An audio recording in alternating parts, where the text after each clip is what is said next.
दोस्तों, कैसे हो आप? उम्मीद करती हूँ अच्छे होंगे। रोज की तरह आज मैं आप लोगों के लिए लाई हूँ बहुत ही बेहतरीन किचन की टिप्स। और ये ऐसे टिप्स है जिसे फॉलो करके यूज करके आप अपना टाइम बचा सकते हैं। ना सिर्फ अपना टाइम बचा सकते हैं बल्कि आप अपने पैसे भी ढेरों बचा सकते हैं। तो चलिए जानते हैं कौन सी वो टिप्स एंड ट्रिक्स। और आप मेरे चैनल में नए हो तो प्लीज मेरे चैनल को सब्सक्राइब करें, मेरे वीडियोस को लाइक करें और शेयर करना ना भूलें। तो चलिए जानते हैं कौन सी वो टिप्स एंड ट्रिक्स। सबसे पहले टिप्स एंड ट्रिक्स है फिटकड़ी और फिनाइल की जो गोली रहती है ना, जिसे हम कपड़ों में रखते हैं, बहुत अच्छी स्मेल आती है। तो ये काम करती है दूसरे चीज़ों में भी, क्योंकि बहुत सारे ऐसे जगह रहते हैं जहाँ से स्मेल बहुत ज़्यादा आती है। तो आप उन जगहों में इन्हें रखोगे तो वहाँ से स्मेल, बैड स्मेल जो रहते हैं ना, वो बिल्कुल भी नहीं आएंगे। तो करना क्या है, सबसे पहले तो मैं क्या करूँगी, इन दोनों को अच्छी तरह से कूट लूँगी, इनके पाउडर बना लूँगी। तो मैंने क्या की हूँ, अच्छी तरह से इनको कूट कर पाउडर जो है वो बना ली हूँ।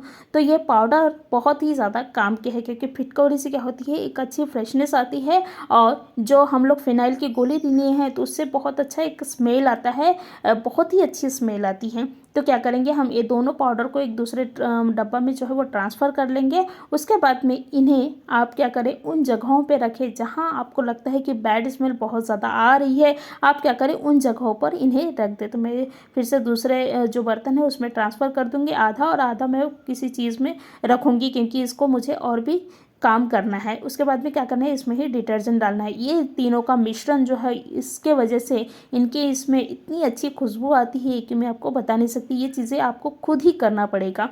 उसके बाद में क्या करेंगे, ये जो हमारी रेमेडी या पाउडर जो है वो तैयार हो गई। तो ये पाउडर को हम लोग डालेंगे। सबसे पहले तो सिंक में हमारे खाने पीने की चीज़ें जो है वो बहुत ज़्यादा रहती है, तो यहाँ से बैड स्मेल आना तो भाई आम बात है। तो यहाँ पर क्या करें, ये देख इसे डाल दें। उसके बाद में इन्हें अच्छी तरह से साफ़ कर लें। तो आप देखोगे इससे बहुत अच्छी खुशबू आ रही है, बैड स्मेल बिल्कुल नहीं आ रही। और जहाँ सिंक की वो जो रहता है ना, पाइप जाता है, तो वहाँ पर क्या होता है, बैड स्मेल रहती है, उसकी वजह से कीड़े मकोड़े जो है वो रहते हैं। तो आप क्या करें, उन्हें वो जो पाउडर है उसको यहाँ पर डाल दे। तो क्या होगी, एक तो कीड़े मकोड़े नहीं रहेंगे और इसमें से बैड स्मेल तो बिल्कुल भी नहीं आएगी। तो ये छोटे से तरीके हैं लेकिन बहुत ज़्यादा कमाल के हैं। नेक्स्ट हमारी टिप्स एंड ट्रिक्स है, नॉर्मली हमको लहसुन जो है वो छीलना पड़ता है, और कभी कभी ज़्यादा क्वांटिटी में भी छीलकर हम क्या करते हैं, रख के स्टोर कर देते हैं। तो भाई इतना सारा लहसुन छीलने में बहुत ज़्यादा टाइम जाता है। तो आप क्या कर सकते हैं, एक झारा ले जिससे हम पूरी वगैरह तलते हैं वो, उसके बाद में उसमें लहसुन डालें और इन्हें हल्का सा जला लेना है। देखिए इस तरह से, इस उपाय से आपके लहसुन जो है बहुत ही आसानी से छील कर हो जाती है, क्योंकि इसके जो ऊपर के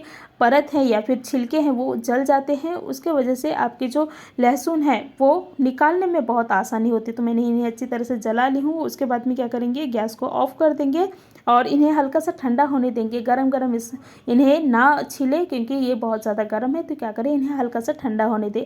तो मैंने ठंडा होने दी हूँ। उसके बाद में आप इनके छिलके निकालोगे तो बहुत ही आसानी से छिलके जो है निकल जाएगी। कुछ छिलके तो ऐसे रहेंगे कि पूरे जल गई है, बस आपके लहसुन ही बाहर आएंगे। तो देखिए आप देख रहे हैं कितनी आसानी से हमारे जो छिलके हैं लहसुन के वो निकल गए हैं। तो ये बहुत आसान तरीका है। कभी कभी क्या होता है, हम लोग बहुत ज़्यादा लहसुन की पेस्ट स्टोर करते हैं, मतलब कि वैसे भी स्टोर करके रखते हैं क्योंकि हमको जल्दबाजी रहता है। तो ये जब भी आपको टाइम मिले तो आप क्या करें, लहसुन के इस तरह से छील लें ज़्यादा क्वांटिटी में और इन्हें इनकी पेस्ट बनाकर स्टोर करें। तो बहुत ही आसान तरीका है ना लहसुन छीलने का, कितनी आसानी से हमारे लहसुन जो है वो छिल कर हो गया। नेक्स्ट हमारी टिप्स एंड ट्रिक्स है हरी मिर्ची को लेकर। फिलहाल तो ये लाल मिर्ची है, लेकिन आप हरी या लाल दोनों मिर्च का इस्तेमाल जो है वो कर सकते हैं। लेकिन कच्चा मिर्ची लेना है, जो सूखा वाला रहता है ना वो इसमें काम नहीं करेगा।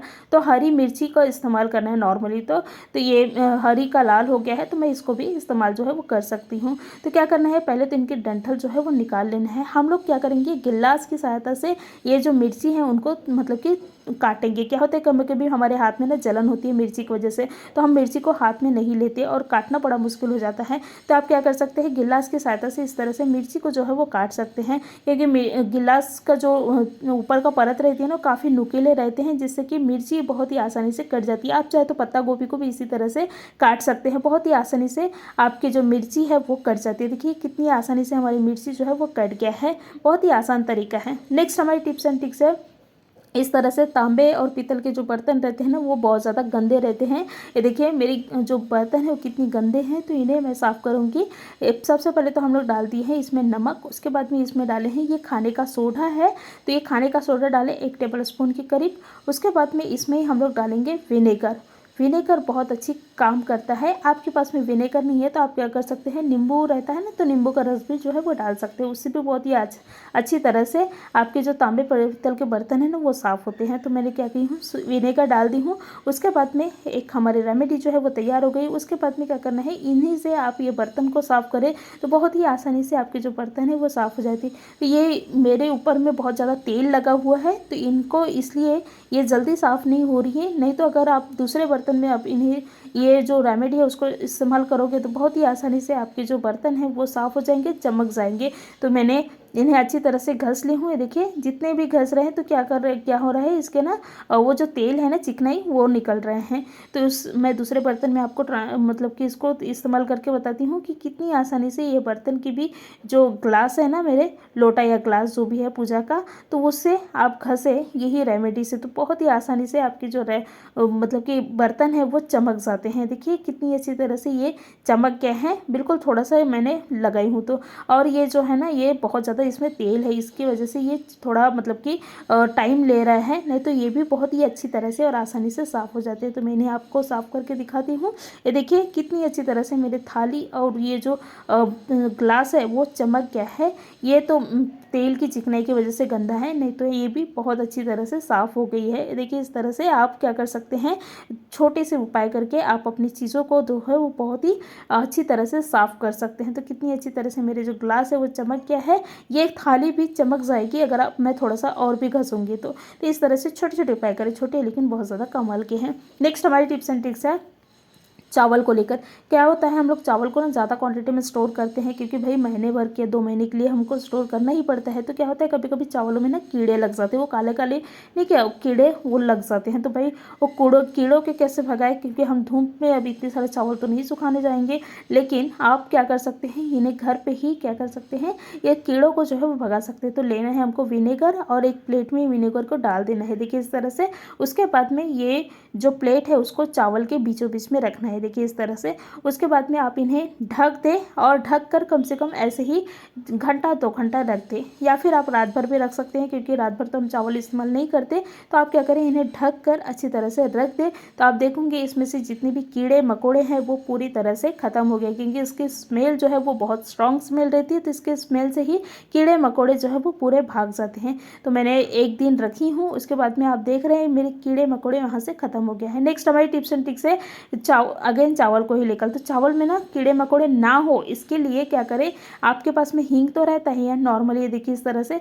तो हींग को क्या करें, डाल दे, हींग को डालकर रखें। आप चाहे तो आटा में भी डाल सकते हैं या फिर इस तरह से चावलों में भी हींग जो है वो डालकर रखोगे तो आपके चावलों में कीड़े नहीं लगेंगे, क्योंकि हींग की जो स्मेल रहती है काफ़ी स्ट्रॉन्ग स्मेल रहती है। तो आप क्या करें, ये खाने पीने की चीज़ें हैं, हींग भी खाने पीने की चीज़ है तो कोई नुकसान तो होगी ही नहीं। तो आप क्या करें, चावलों में इस तरह से डाल के रख दें या फिर आटा में डाल के रखें। तो क्या हो गया कि इससे कीड़े मकोड़े जो है वो चावल में नहीं आएंगे, और जो कॉकरोच आते हैं ना तो वो बिल्कुल नहीं आएंगे इसके स्मेल से, हींग के स्मेल से। इस तरह से आप छोटे छोटे जुगाड़ करें, छोटे हैं लेकिन बहुत ज़्यादा काम के हैं। धन्यवाद।